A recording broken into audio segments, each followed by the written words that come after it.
अस्सलाम वालेकुम नाज़रीन, आप सब लोगों को मैं अपने चैनल फार्मेसी प्रैक्टिस में खुशामदीद कहता हूं। नाज़रीन, इससे पहले मैंने आप लोगों को चेहरे पर एक्ने के बारे में एक वीडियो बना के दी थी, जिसमें मैंने उसकी रीज़न बताई थी कि क्यों हमारे चेहरों पर दाने क्यों बनते हैं, उसकी वजह क्या है। उसके लिए हम कौन कौन से अद्वियात इस्तेमाल कर सकते हैं। इसके अलावा उस एक्ने की वजह से जो हमारे स्किन पर कलर वगैरह या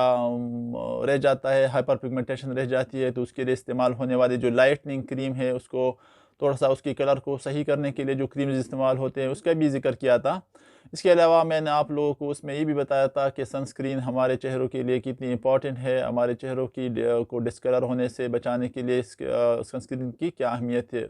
तो जिन लोगों ने मेरी वो वीडियो नहीं देखी थी, वो मैं उसकी लिंक डिस्क्रिप्शन में दूंगा, वो आप देख सकते हैं। आज मैं आप लोगों को एक्ने की वजह से होने वाले स्कार्स के बारे में बताऊंगा। यानी जब बाज़ लोगों के चेहरों पर, बल्कि अक्सर लोगों के चेहरों पर जब एक्ने आ जाती है, तो उसके बाद में एक्ने तो सही हो जाती है, दाने ख़त्म हो जाते हैं, लेकिन उनके निशानात हमारे चेहरे पर रह जाते हैं। ख़ास तौर पर ये निशानात उन लोगों में ज़्यादा रह जाते हैं जो अपने हाथों से अपनी जो एक्ने है, दाने हैं, उनको छेड़ते हैं ज़्यादा,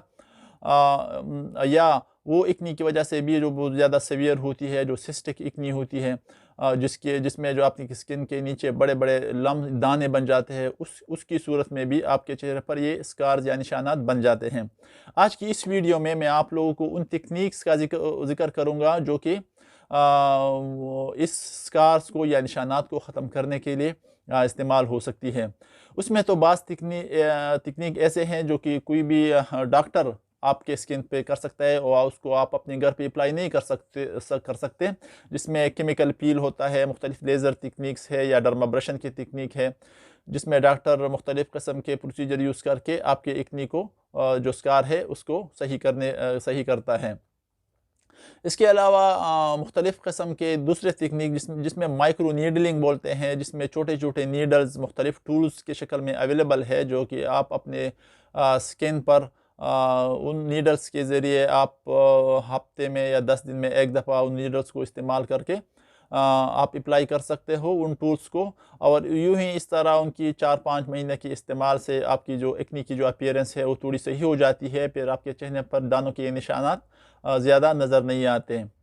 एक तो ये स्कार्स के लिए ट्रीटमेंट है, और दूसरी इस स्कार्स सही होने के बाद अक्सर जो उनकी जो कलर होती है, वो दानों की जो निशानात की जो कलर होती है वो भी ब्लैक या ब्राउन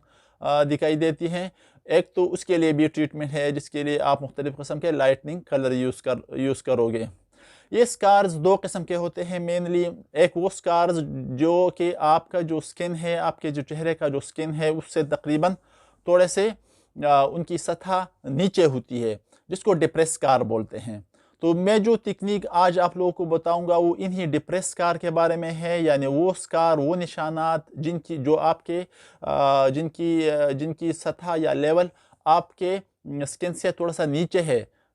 छोटे छोटे गड़ों की शक्ल में होती है, उन निशानात पर आप ये प्रोसीजर, डर्मा रोलर की प्रोसीजर यूज़ कर सकते हो। अगर आपके पास कोई भी डर्मा रोलर है या डर्मा पेन है,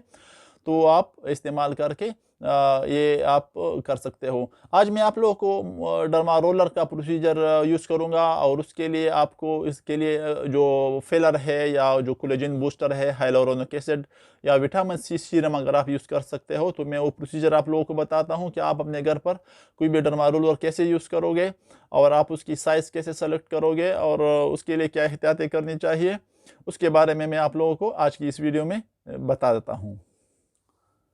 नाज़रीन, कोई भी डर्मा रोलर एक ऐसा टूल होता है जिसमें जो कि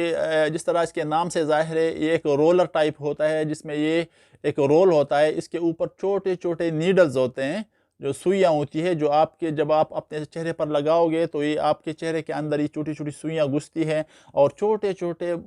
मामूली जो नज़र ना आने वाली होल्स करते हैं, जो कि बाद में आपकी जिल्द कुदरती तौर पर जब वो रिपेयर होती है तो अपने साथ कोलेजन भी बनाती हैं, और यूं ही इस तरह जब नया कोलेजन बनता है आपके स्किन में, तो आपकी स्किन की जो स्कार की अपीयरेंस है वो सही हो जाती है। इसके लिए सबसे पहले बात यह है कि आपको कम से कम 9-10 दिन में एक दफ़ा कर सकते हो, दो हफ्तों में या 10 दिन बाद एक दफ़ा ये कर सकते हो।